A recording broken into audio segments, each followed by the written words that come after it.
Actually, there's some very deep regularities that mean that you can actually predict what is going to happen with AI. And if you understand those, you can make much better decisions for your businesses, for your governments, and for the world. In the future, there will be limited businesses which we'll call a business that is digital. Every company will be a tech company. When it comes to a completely new mode of transport, like the flying taxi and the autonomous vehicle, the scale is even bigger, because this is something that we lack experience. The entire world lacks experience. The entire world is adapting to those new technologies.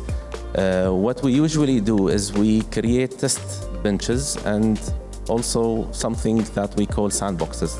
Previously, we were thinking about cybersecurity vulnerabilities from the point that it will lead to data leakage, availability of the service, and stuff like that. But I think now it's much more than availability of the services or data leakage or stuff like that. It's about human safety.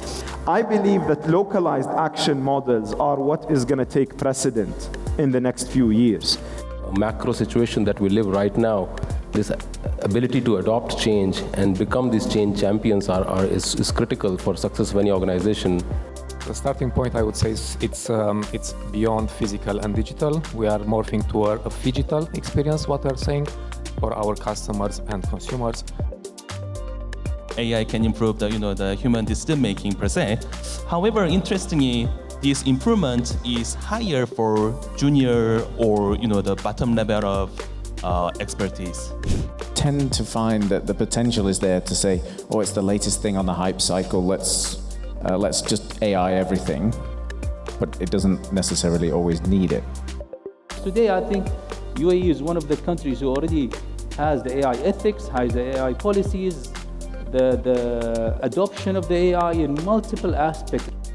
As running a cognitive city, we need to be able to trust data and ensure that the people and the entities that interact with us in this cognitive city has our trust, that the data is being leveraged in such a way that it provides outcomes. If you do the regulation in the early stage, you may restrict the development, you may assign the rules and responsibilities, and this is basically, it will harm, the development and the streamline of realizing the AI technologies and the use cases that you are implementing in your environment.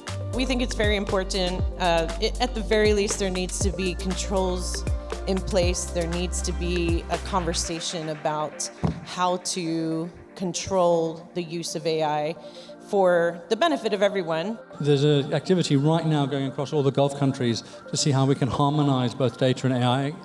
And the closer we get to that, the better, because again, we get that cross-border ability to work together much better.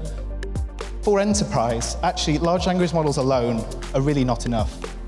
Large language models must be grounded, they must be role-tuned, and they must be armed with prompts, personality, knowledge, and tools. And what's the best way to do this?